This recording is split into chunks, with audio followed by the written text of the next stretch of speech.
안녕하세요. 반갑습니다. 저는 이곳 선릉교육장에서 토지개발과 특수경매 강의하는 이종실입니다. 오늘은 제가 집필한 교재 중 이것이 부동산 소송이다 2의 파트 2에 무허가 건물 매각에 포함하여 진행하는 아산시 탕정면의 토지와 무허가 건물이 34%까지 하락하여 이 토지를 낙찰받은 후 건물을 양성화해서 매도하려고 입찰했으며 낙찰 후 양성화에 실패했던 사례입니다. 토지와 지상에 있는 무허가 건물이 왜 포함돼서 진행되는지, 무허가 건물의 양성화는 어떻게 진행되는지, 지적법상 도로 없어도 건축법상 도로가 언제 어떻게 인정되는지 등이 이것이 핵심입니다. 결론은 양성화가 실패했지만 양성화 실패 이유를 정확하게 알게 되면 여러분도 무허가 건물의 양성화 방법을 알 수 있습니다. 물건 개요부터 설명을 드리겠습니다. 자, 사건 개요입니다. 건축물 관리 대장이 없거나 현물과 다른 경우에 대출을 받을 때 토지 매각 시 무허가 건물을 포함한다는 각서를 제출받고 이분이 대출을 받고 이때 이분이 대출금을 갚지 못하다 보니까 이 무허가 건물도 경매에 같이 포함된 겁니다. 우리가 무허가 건물을 토지만 낙찰을 받고 무허가 건물을 내 걸로 인도를 받아서 내 걸로 됐다고 하더라도 이거를 가지고 우리가 대출을 받을 때 대출을 안 해주는 경우가 많이 있는데, 대출을 해주는 곳에 가서 내가 이 무허가 건물을 땅을 매도할 때 무허가 건물도 같이 매각에 포함하겠다 하면은 대출을 해주기도 합니다. 자, 그런데 이분은 그런 식으로 해서 이거를 대출을 받았는데 갚지 못하니까 경매가 진행된 겁니다. 자, 보시게끔 되면 2015년 타경 14524로 보시면 토지만 매각으로 경매가 진행됐고 감정 가격이 1억 4,400이 4,900만 원까지 하락한 것을 6,100만 원에 낙찰을 받아서 약 42%의 낙찰을 받았던 겁니다. 이 낙찰을 받았던 거 이렇게 가격이 떨어진 이유는 무허가 건물이고 그 다음에 지적법상 도로가 없고 그렇기 때문에 이 탕정면이 한참 도시개발 계획에 의해서 개발을 예정이 돼 있고 땅 가격이 평당 약 200만 원 이상을 올라가도 경매로 하락한 이유는 무허가 건물에다가 지적법상 도로가 없기 때문에 이렇게 하락한 겁니다. 그러니까 따라서 저는 이 무허가 건물을 양성화시켜서 건축법상 도로를 인정받게끔 되면은 정상적인 가격으로 매도할 수 있을 거라고 생각하고 입찰에 들어갔던 그런 겁니다. 자, 여기 보면 건축물 관리장이 없으니까 제시 외로 나오는데 이 제시에 매각에 포함 이렇게 됐습니다. 무허가 건물 포함으로 해서 나오게끔 진행된 겁니다. 자, 여기 보시면 감정평가사가 감정 가격을 토지를 1억 3,300 그 무허가 건물 1,400에서 감정 가격이 1억 4,300만 원인데 여기에 보면 제시의 건물 포함 채무자 겸 소유자가 무허가 건물 매각을 무허가 건물을 토지 매각 시 포함한다는 작성서를 제출했기 때문에 건물도 같이 매각에 포함된 거다 이런 얘기입니다. 이 무허가 건물도. 자, 이 당시 보면 이렇게 그 아산시 탕정면이 개발 계획에 한참 이렇게 무르익었을 때입니다. 그리고 우리 땅도 여기 보면 아산 탕정 도시개발구역 바로 옆에 있는 이런 토지이기 때문에 이 토지가 앞으로 그 건물을 양성화시켜서 지적법상 도로가 없어도 건축법상 도로를 인정받게끔 되면 정상적인 가격으로 받고 매도할 수 있겠다 싶은 생각에 입찰에 들어갔던 겁니다. 자, 현황을 보면 34%까지 하락했고 아산 탕정구 지구 내에 있고 현황 도로를 이용하여 출입하는 막다른 집이고 지적법상 도로 없어도 마을 안길로 무허가가 양성화 가능하고 무허가 건물을 양성하여 매도하기로 결정을 하고 입찰했던 그런 사례입니다. 건축법을 한번 보시겠습니다. 건축법은 제44조 대지와의 도로관계 어떤 땅이든지 건물을 건축하려면 2m 이상이 건축법상 도로에 접해야 한다 이렇게 돼 있는데, 다만 다음 각호의 어느 하나에 해당하면 그러하지 아니하다. 이 그러하지 아니하다 언제? 해당 건축물에 출입에 지장이 없다고 인정되는 경우입니다. 그러면 언제 해당 건축물에 출입에 지장이 없느냐? 이거는 담당자의 주관에 의해서 결정되는데, 대부분 언제냐면 옛날서부터 사용하던 마을 안길입니다. 이 마을 안길이라는 얘기는 건축법이 1962년도에 만들어졌는데 1962년 이전에는 건축법상 도로가 없어도 건축 허가를 내주는 데가 있었고, 이때부터 건축법상 도로가 없어도 건축 허가를 받아서 쭉 사용해왔던 마을이 있습니다. 이런 걸 보고 우리가 마을 안길이라고 얘기하는 겁니다. 그러면 이걸 마을 안길이라고 하는데, 이 마을 안길이 저기 보면 개발행위 허가 운영 지침에서도 나옵니다.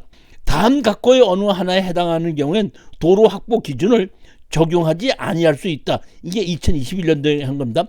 차량 진출입이 가능한 기존 마을 안길. 이게 여기서 그러니까 개발행위 허가 운영 지침에도 기존 마을 안길이라는 얘기가 이제 드디어 나오기 시작한 겁니다. 그러면 자 보십시오.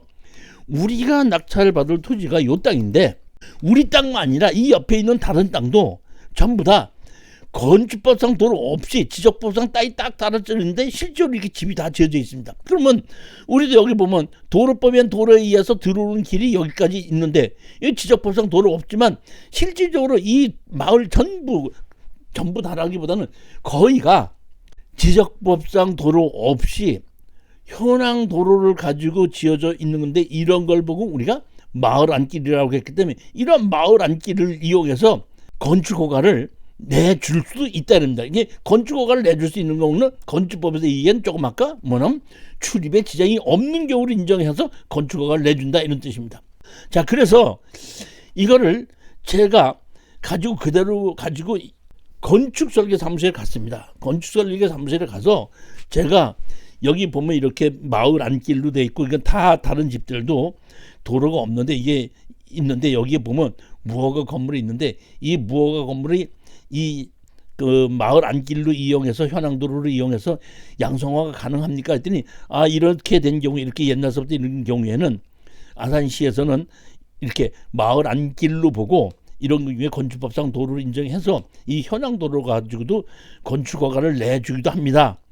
그러면 여기 무허가 건물도 양성화 시킬 수 있겠네요. 그랬더니 예, 도로에는 문제가 없이 건축법에만 맞으면은 그 양성화 될 수 있습니다 했는데, 건축법에 맞는다는 얘기는 건폐율과 용적률인데, 이 앞에 땅이 이렇게 넓은데 여기 반은 밭으로 쓰고 있고 반은 집으로 쓰고 있는 겁니다. 그렇기 때문에 제가 판단하기에 건폐율과 용적률도 넉넉할 것 같다 싶은 생각에 예 알겠습니다 하고 양성화를 가능하다는 것을 건축설계 사무실까지 확인을 하고 그 다음에 입찰에 들어갔던 겁니다. 자, 매도 물건을 보시면 여기 밭이 있고 여기 집이 있고 창고도 있습니다. 진입도로는 이렇게 앞에 그 계단을 등에 높이 차이가 나다 보니까 계단을 통해서 이렇게 들어가게끔 돼 있고, 그 안에는 이렇게 사람이 사용했던 그런 그 방이 있습니다. 제가 보기에는 감정평가사가 갔을 때 사람이 없다고 그랬지만서도 이런 정도 살림이 있다는 얘기는 얼마 전까지는 사람이 사용했던 것이 아닌가 싶은 생각이 들기는 합니다.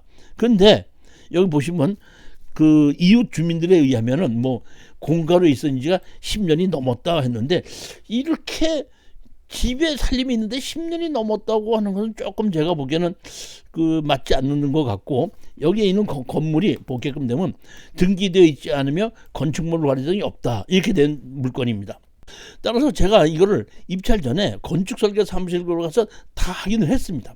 확인하고 난 다음에 이제 낙찰을 받고 난 다음에 현장에 가서 이제 설계 사무실에 가서 이거 양성화 시켜 주십시오 했더니, 그 이제 계약을 하자고 설계 사무실에 갔더니 그 건축사가 항공 사진을 갖고 자세히 이렇게 보더니 아무래도 이 건물이 옆에 이 경계를 좀 침범한 것 같은데 계약하기 전에 현황 측량부터 먼저 확인해보고 침범하지 않아야지 된다고 하길래, 그러면 그리고 그래야지 된다고 하길래 먼저 현황 측량부터 해보십시오. 그래서 사실은 아산시청에 현황 측량 신청을 했습니다.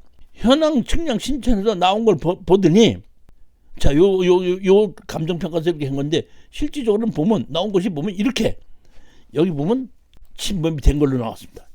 이 침범이 된 거를 가지고 제가 설계사무소에 갔더니 설계사무소에서는 이거 양성화 불가합니다 이러더라고. 그러니까 만약의 경우에 이것이 경계만 넘지 않았다면 양성화 가능한데 결국은 양성화가 불가능하게끔 됐던 것이 경계를 넘었다는 뜻입니다. 자, 보면 무허가 건물 양성화 방법 이렇게 제가 얘기했는데, 제가 예전에 여기 아산 하기 전에 여주에서도 대신면에서도 이런 건물이 있는 경우에 양성화를 할 수 있냐고 물어봤고 양성화 시켰던 적이 있습니다. 그때 제가 그 담당자에게 양성화를 어떻게 하면 되겠냐고 질의했던 적이 있습니다. 그 양성화 방법 질의했더니 그 담당자가 자 보십시오.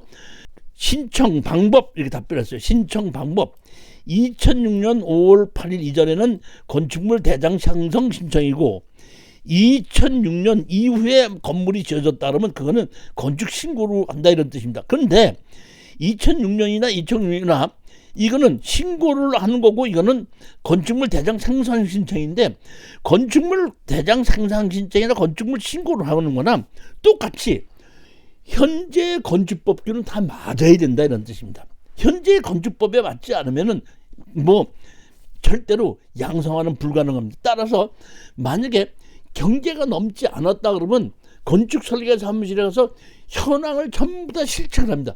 실측을 해서 도면을 평면도 인면도 다 그려서 건폐율과 용적률을 다 맞춰보고 건축법에 다 맞나로 확인해보고 그 다음에 건물 생성 신청을 하든지 아니면 새로 건물을 짓는 거를 신고를 하든지 둘 중에 하나를 해서 양성화를 하는 겁니다.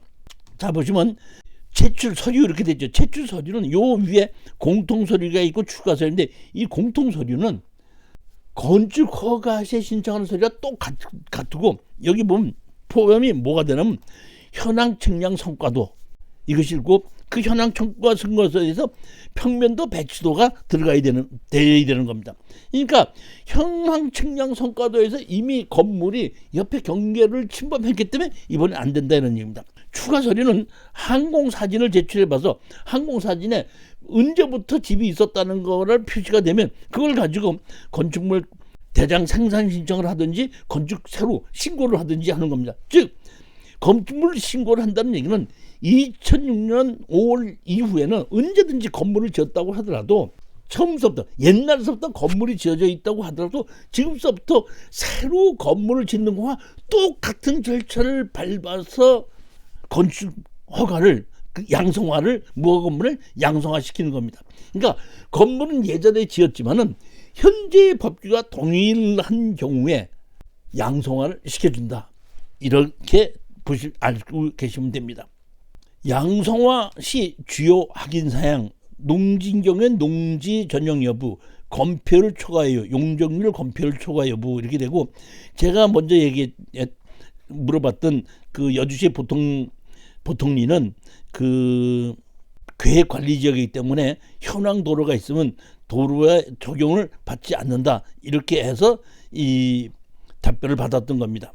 자, 근데 여기 건물을 보면은 제가 이것을 실수한 이유가 감정평가사가 봤을 땐 요 땅이 여기에 조금 아까 우리가 봤던 창고인데 창고가 조금 넘어가고 뒤에 뒷강 같은 것이 넘어갔기 때문에 제가 보기에는 이게 경계선이 넘었다고 하더라도 이거는 철거해버리면 되겠다 싶은 생각에 양성화가 가능하리라고 생각을 했는데 막상 확인을 해보니까 이 앞에 있는 건물이 약간 튀어나온 걸로 나왔는데 측량 결과는 조금 아까 봤듯이 이렇게 옆에하고 앞이 완전히 튀어나와서 이것이 그 창고 같으면 허물어 볼 텐데 본 건물이 벽체가 이렇게 침범되기 때문에 이거는 양성화가 불가하다 이렇게 된 겁니다. 그러다 보니까 제가 사실은 이거를 양성화 불가한 걸로 가지고 매도를 하려고 공인중개사 몇 군데를 찾아가서 좀 그 매매를 해달라고 그러고 가격도 우리가 그냥 손해를 보다 조금 낮춰서 매매를 하려고 했는데 어느 중개사무소에서도 이 건물이 이렇게 된 것은 그 매도를 할 수가 없고 무허가 건물인데다가 그 지적법상 도로가 없기 때문에 매도를 할 수가 없다 이렇게 얘기를 해서 할 수 없이 제가 여기에 있는 거를 강제 경매로 청구를 해가지고 경매로 이걸 다시 팔려고 해서 경매를 신청을 했습니다. 경매를 신청했는데 이게 뭐냐면 건축물 관리 대장이 없다 보니까 경매 진행이 무허가 건물은 매각 제외로 진행이 된 겁니다. 그러다 보니까 감정 가격은 땅값을 제외한 1억 3,300은 그대로 진행돼 가지고 감정가가 됐는데 4,500만 원까지 하락을 하다 보니까 누군가가 5,500만 원에 낙찰을 받았습니다. 우리는 6천만 원을 좀 넘게 낙찰을 받았으니까 5,500만 원에 낙찰을 된다고 하면은 경매 비용을 제외하고 또 우리가 등기 비용이 있었고 그 다음에 측량 비용이 있었고 또 이 경매 소송을 제정했기 때문에 그런 비용을 다 제하고 나더라 하면은 한 1,000여만 원 정도가 손해를 볼 것으로 생각을 하고 어쩔 수 없다, 이건 내가 실수를 해서 어쩔 수 없다 이렇게 생각을 했는데 막상 이 사람이 미납을 한 겁니다. 미납을 하다 보니까 가격이 더 하락을 해서 4,500에도 낙찰을 안 받고 3,200만 원에도 까지 하락을 하다 보니까 손해가 너무 많다 보니까 이렇게 해서는 안 되겠다 싶어서 제가 할 수 없이 부탁했던 그 법무사 사무실에다가 이거를 취하시켜 달라고 했습니다. 그래서 일단은 이 경매가 진행되는 것을 제가 취하를 시켰습니다. 취하를 시켜놓고 법무사에게 다시 부탁을 했죠.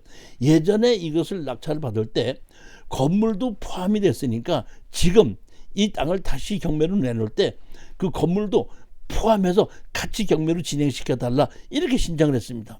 그랬더니 이제 취하를 하고 난 다음에 그 우리 법무사가 그 법원의 경매에다 연락을 해서 예전에 이렇게 낙찰을 받았을 때 이 건물이 포함됐었다. 그렇기 때문에 지금 이 재경매를 다시 경매를 신청할 때 번째는 건물을 매각을 제외시키지 말고 건물을 포함해서 다시 한번 좀 신청해 주십시오. 이렇게 됐더니 그것이 받아들여져 가지고 이렇게 매각 제외했습니다. 매각 제외인데 받아져 가지고 다시 말하면 포함을 해서 토지 매각 포함을 해서 이렇게 감정 가격이 다시 시작을 한 겁니다. 이게 보게끔 되면 자 언제죠?